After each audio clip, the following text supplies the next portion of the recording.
Next, we have a treat. We have Jayson with us. He's the Senior Vice President and Chief Analytical Officer, Tobacco Merchants Association. Darrell has been with TMA since December of '89 and has served as its Vice President from '96 through 2016. From 2017 to 2020, Darrell was Senior Vice President and Chief Operating Officer. Darrell is responsible for TMA's information services, including media, economic, and legislative programs. TMA is a member-driven, nonprofit source of information, a convener of stakeholders, and a thought leader dedicated to providing its members and subscribers with a complete understanding of tobacco and nicotine issues. TMA provides educational resources, advocacy, membership services, and government affairs. Darrell is sought after to speak at many noted industry meetings and has written on numerous economic issues affecting the tobacco industry worldwide. Darrell received his Master of Arts in Economics from Rutgers in New Jersey, and his undergraduate degree from the University of Delaware. As mentioned, he is a mainstay on our program to keep you updated on the U.S. tobacco market and the Food and Drug Administration and issues and developments that have far-reaching impact on our industry and its stakeholders.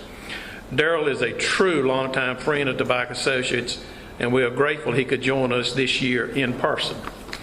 And as a side note, I have sat through many of Darrell's presentations, and I would leave there and thinking, I'm not real sure he knows what he's talking about, but in 6 months he proved me wrong every time. So, Darrell. Thank you, Derek. And it's great to be here. The last 2 years I think I've done it from my desk in New Jersey, but you still got to see the information. This time I was able to come down, and I'm glad to be here in Wilson. And I always start with the cigarette market.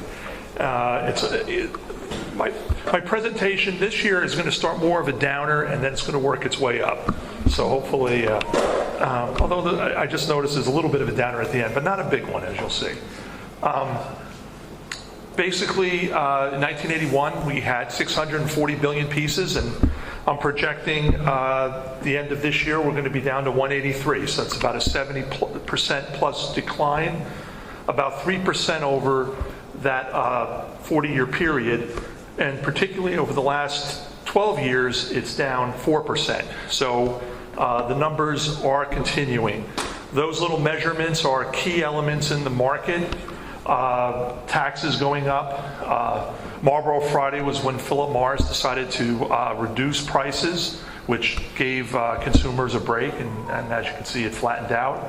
And then MSA, the Master Settlement Agreement, was more increased costs. And then finally, the last tax increase was back in April of 2009, which was the S-chip, where now cigarettes at the federal level are about $1 a pack. This is a closer look at the last 10 years. And it was going down, and then finally in 2015, there was an increase. And that was because gas prices greatly reduced. It was around $3.70 a gallon. They went down to $2. So there was a lot of extra income in people's pockets. And what did they do with that income? They bought cigarettes, they bought alcohol, they bought lottery tickets. Those three industries really had great increases. And as the numbers shown, and then following the next year, gas prices still went down. What was that too? It didn't go all the way back to where it was, but eventually things reverted back to normal. Finally, back in 2020, everyone knows that it was COVID. And what COVID did for a lot of people was require them to they either lost their jobs temporarily or they worked at home. And if you're working at home, your ability to go up and light a cigarette is greatly increased because now you don't have to go down an elevator or walk out of the building. You could either just walk out of the house, open the screen door, get out there on your patio and start smoking. So consumption did go up because you had more opportunity to smoke. And also at the same time, vape was harder to get. There was a little bit of a vape crisis because a lot of young people had trouble getting the product. So they went back to cigarettes. Unfortunately, the last couple years, there was probably some inventory issues, and it affected consumption. So 2022, there was a gigantic decrease. But for 2023, the decrease isn't as large. It's curtailed a bit. possibly because just with inflation, cigarette companies are raising their prices quarterly now by more than a dime a pack. That could lead to a 40 or 50 cent per pack increase. Where I am in New Jersey, a pack of cigarettes, let's say Marlboro, is between $11 and $12 a pack. Here I see $6.40 or $6.75. I was just in a convenience store this morning. So you can see the large difference, and that's really due to the excise tax in New Jersey versus North Carolina. So where are we going? Using the 2022, if we just assumed a straight line forecast, I don't want to get too technical. If it's a 3% drop, we would be around 171 billion pieces. The more predictable one, the red line, we get down to 157 billion pieces. And then finally, if things were worse, a 7% drop for the next few years, we would be down to 144 billion pieces. Eventually, these declines are finally going to curtail and get smaller because there's going to be this core group of smokers that are just going to continue to smoke regardless of what price is. So I think a lot of the elastic people, a lot of ones who are looking for substitutability and other things are going to do that. And those who just smoke and enjoy smoking are going to continue. So I imagine this line flattening out over time, and we'll see what happens over the next few years. Here's just a simple adult smoking rate. As you can see, we were at 42% way back in the mid-60s, and then things like the Surgeon General's report, advertising bans for television and radio, and then eventually for print and billboards, and prices and well as education. When I went to school, health class meant don't do drugs, don't drink. Now it's don't smoke, don't do drugs, don't drink. So that has changed a lot, and today's youth are given a lot of anti-tobacco education before they enter adulthood, and that has proved to be a factor in what's caused the smoking rate to decline over time, as you can see. Now turning to leaf, flue-cured has been pretty steady the last few years in terms of production. Acreage has gone down, which Beth noted in terms of yields going a little bit higher. So we've been sticking around 300 million pounds of leaf being produced. Burley, again, without the export opportunities that flue-cured have, has continued to decrease over time. Here are the countries where we're exporting to. Primarily it's China at this point, about a little bit over a third, followed by Belgium, smaller chunks of Indonesia, Mexico, and Vietnam, and all the other countries comprise that blue quarter piece in the top left. As you can see, it's about $600 million for this past year. For burley, most of it goes to Belgium. Why Belgium? Do they love burley? Well, they do in a sense because that's where some of the manufacturing facilities are for some of the multinationals, and that's where they make the cigarettes.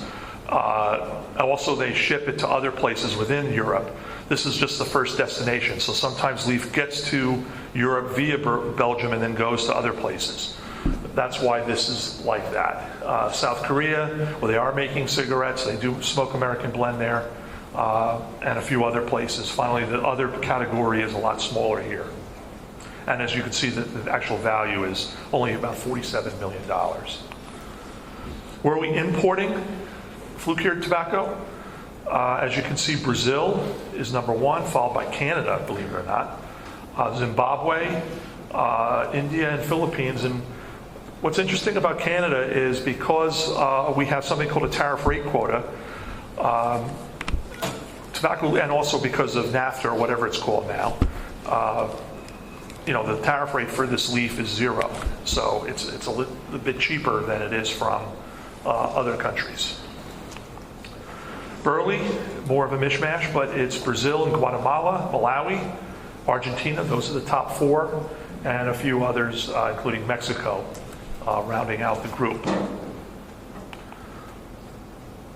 Here are the different main manufacturers or growers of flue-cured tobacco. Brazil is the red line, so it's been pretty stable over the last 10 years, a little bit trending down, but not much. Weather is a key issue, why it goes up and down. The purple line is Zimbabwe. Of course, they had so much political turmoil there, but in the last 10 years they've rebounded thanks to China buying a lot of their leaf, but now they've become more of an exporter to places other than China, so they're growing. The US obviously has been declining over time. And then lastly, Argentina has been pretty steady at its level over the last 10 years. Burley, Malawi, again, weather fluctuations cause this up and down, while the Brazil is just gradually declining as there's less of a demand for American blend cigarettes due to our market and others. And finally, the US is down, Argentina is down, and Brazil is declining. Here's a few other leaf types. Kentucky Fire Cured, which is grown there in western Kentucky, not much Tennessee anymore. That's used for smokeless tobacco. As you can see, it goes up and down, but it's been on a little bit of a downward trend over the last few years. That's due to smokeless tobacco product consumption, which you'll see has been declining over the last decade. Finally, Dark Air Cured, which is sort of a filler. Some of it is used for cigars. That goes up and down also, as you can see. The last topic I want to talk about is a little bit of a comparison. This shows flue-cured exports on the left to China, and the right one is Chinese imports of flue-cured from the US. So we have two different sources. And what's interesting is what could happen. This is a bit of a prediction. Because of the Trump administration's trade war on China, China decided to stop buying tobacco from the US. So if you look to 2018, it was pretty healthy at about 18 million kilograms. It went down to basically zero in 2019 and 2020. You can't even blame COVID because 2019 had nothing to do with COVID. Finally, with the Biden administration coming in, and they didn't fully reverse the tariffs that were imposed earlier, and also they included some other things that were more high tech. I won't get into the details, but basically, U.S. exports to China have risen. What's weird is the 2022 data that we received from China that said that they didn't import anything from the U.S., but we report that they did. But 2021 and 2023 are similar. So as you can see, it's actually at a nice high level, about 25 million kilograms that have been imported by China for flue-cured in the last year. And the question is, 2024 should be pretty solid, but what's going to happen if the Trump administration, Trump gets reelected and he goes in and he's promised that there's going to be further trade problems with China. This could be something that we have to look for, that we could lose this opportunity again. It could go back to zero. They could just turn it off as quickly as they did before. They don't announce it, they just stop buying leaf. So this is something that we have to be on the lookout for, that if, it's a negative aspect of what would happen if Donald Trump was elected president towards the flue-cured grower. So now let's move to other products. Cigars, large cigars have been pretty solid at a certain level. They were producing less, we're importing more, but we're still selling about the same level. Little cigars are the ones that approximate cigarettes. That has been declining, really because they've been taxed and they have costs that are attached to it because they're taxed like cigarettes as opposed to cigars. Even though they're not supposed to be inhaled, they do have filters and they look like cigarettes, but some people do try to smoke them like cigarettes. You're not supposed to. But because of that, they're taxed like cigarettes and their prices are a lot higher. And that's really lower demand. Chewing tobacco over the last 10 years, just like before, has continued to decline over time. Just fewer and fewer people are using it. I'm unclear why that big break was between 2018 and 2019. but there was nothing significant. There were no tax increases or anything like that. That's just the way the data appears. Moist snuff, for most of the time in the 90s and 2000s, was rising. And it finally hit a peak in 2017, and now it's been beginning to decline. It did have a little bit of an increase, I believe, in 2019, but since then it's been declining.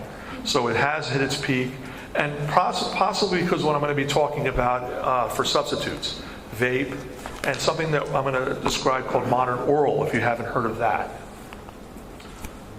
Okay. So what is modern oral? Yeah, that's it. Well, you did that, not me, but it doesn't matter. So what is modern oral? If you go to your local convenience store, you'll see brands like Zyn and On and Vuse. These are they look like pills. They contain nicotine. The nicotine is sometimes synthetic, which means it's produced chemically as opposed to derived from tobacco leaf. But it is treated like a tobacco product.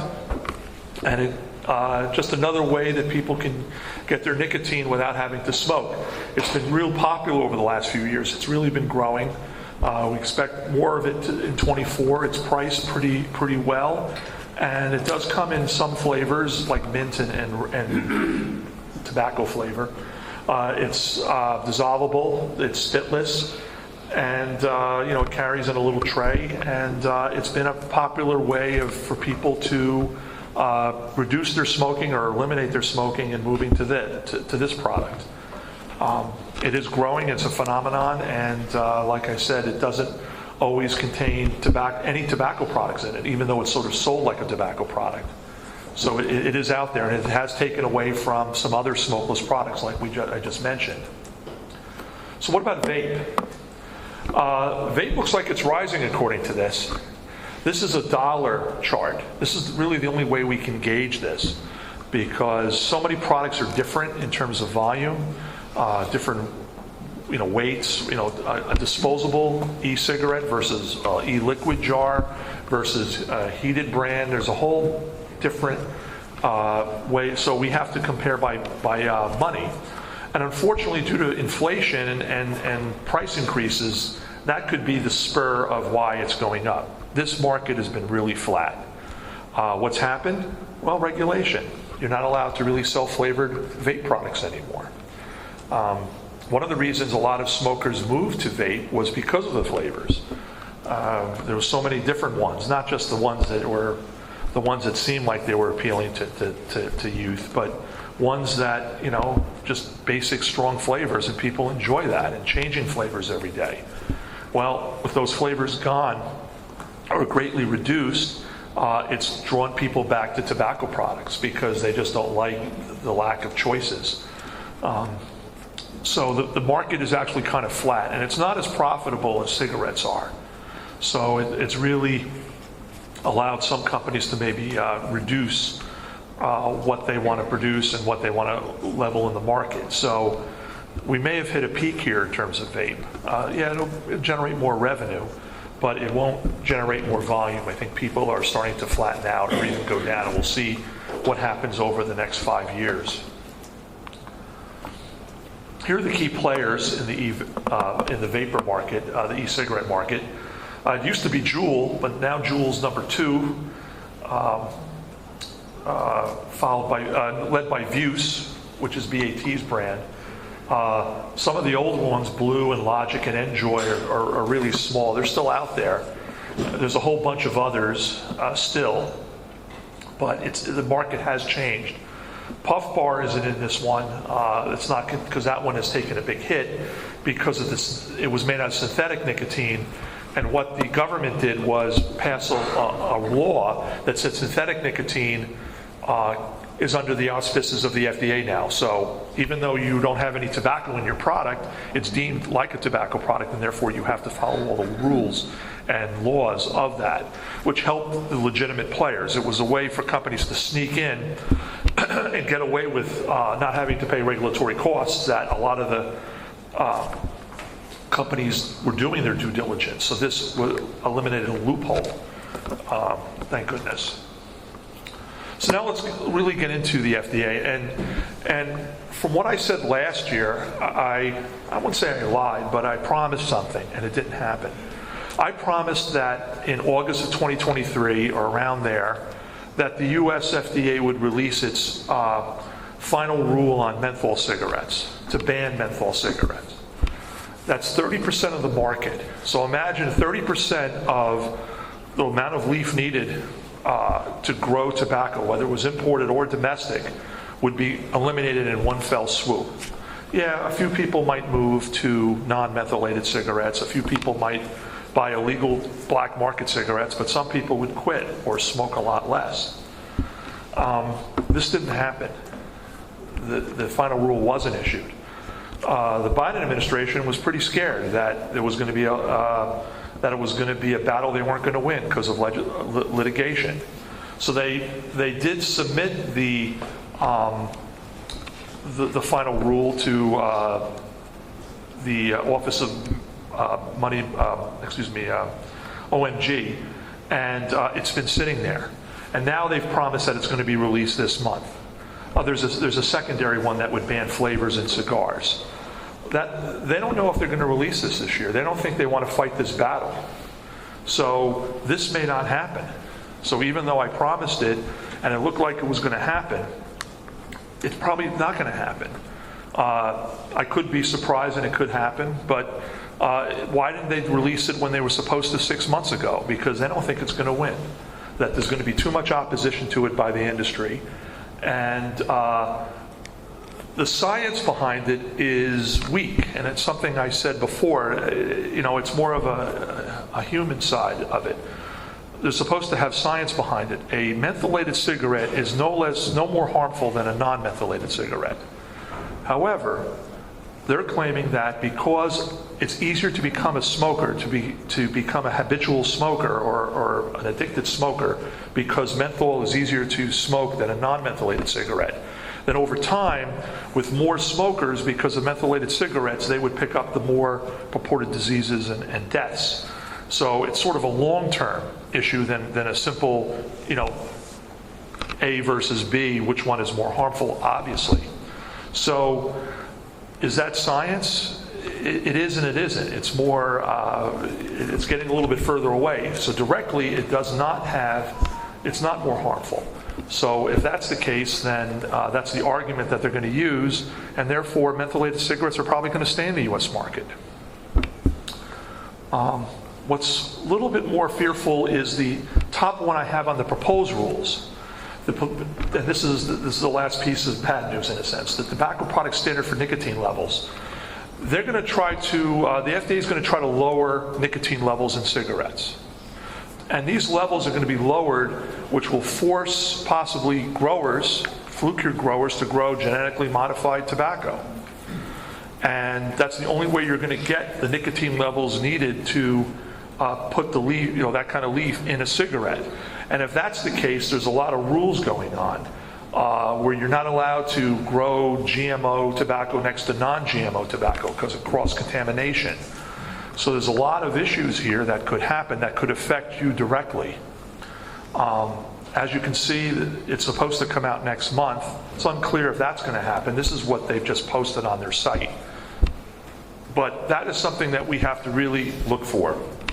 It is just as dangerous as a menthol ban that would basically say, because of that, our market's going to shrink by 30% immediately or within 2 years. Not immediately. These regulations take time. There's going to be a lot. And things can reverse. One of the deemed products was premium cigars. Premium cigars were regulated just like every other tobacco product, but finally, after the arguments made by several associations dealing with cigars, that it was lifted. Premium cigars are no longer regulated by the FDA. So therefore, they could do whatever they want. They weren't deemed as a youth product. How many youths smoke premium cigars? Very little, if any. And the product is no longer being regulated. The FDA is quite distressed about this and has appealed that decision, but there is something that worked, that through comments and some litigation in a sense, Premium cigars are no longer part of the realm of the FDA CTP. So things can happen in the industry's favor, but there has to be a lot of diligence for that. Some of these other things deal with cigarettes. Well, modified risk can deal with a few things. There'll be more applications and processing that. The bottom ones of both the final and the proposed requirements for tobacco manufacturing practice, most manufacturers have these rules, good manufacturing practices. You've probably heard of that. This makes it more under the auspices of the FDA. This is good because it protects American companies versus foreign companies. If you're going to import your product to America, you have to be under the same requirements as the American manufacturer. So therefore, the FDA is supposedly going to have to go to these foreign places and inspect and make sure that they have the same manufacturing requirements as a U.S. factory. So if they don't, then the product isn't permitted to enter the U.S. So it is, in a sense, it could protect U.S. interests in that aspect if they don't play by the rules that U.S. companies are playing by. And these manufacturing practices, most of the major companies already have these in place. So their costs really aren't that great. They're just transitioning, tweaking a few things of what they already do. It's sort of the smaller companies and the vape companies that don't have a lot of these manufacturing practices. Excuse me. So that is also something to look out for because it's going to happen this fall. Here's a few others which are a little bit out of the realm of what we need. ENDS, that's another name for alternative products like vape and things. More safety standards, toxicity warnings, and more investigational applications. But a lot of these things were supposed to happen this year, and now they've been pushed to next year.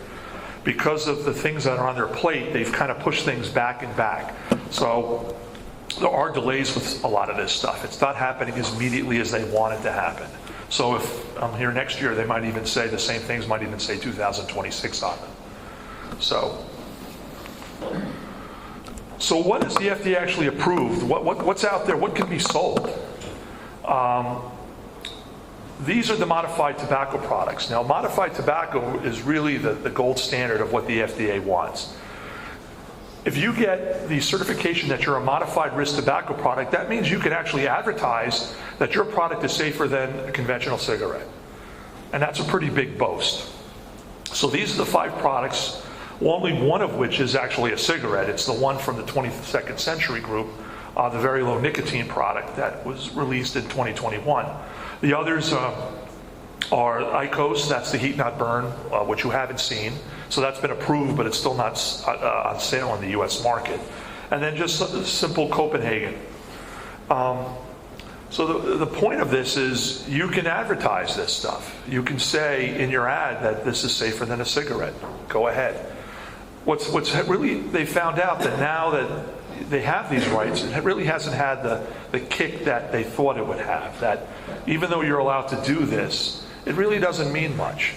So a lot of companies aren't taking this extra step. A few of them did and got this far, but in the future we're not going to see as much because being able to do that really isn't going to change the way or really change the profitability of what these products are going to do. So we're probably not going to see many more products being going this level. The secondary level just means you can have your products sold. So these are the products that have been sold that are now able to be sold. The FDA has approved them. Some of them are cigarettes, some of them are heat not burn, some of them are vape products. Why aren't there cigarettes here? Well, because these are new products. Anything that was issued after February 15, 2007 is considered a new product. So if you were on the market before that, you didn't have to go through this process. So Marlboro and Winston and most White Owl cigars and Skoal and Copenhagen are never going to be on these lists because those products existed already. It's only products that went into the market after that date that had to go through this rigorous situation. And as you can see, General Snus, Swedish Match did it. They had a lot of the research done already, so they sort of didn't have to spend the same amount of money. I mean, some of this costs well over $1 million per extension to do. So if you have 10 extensions with, I think General Snus had 8, That could cost $8 to $10 million to process. For them, it cost a bit less than that. But for these other companies, they really wanted to, they were out there, they really wanted to do it.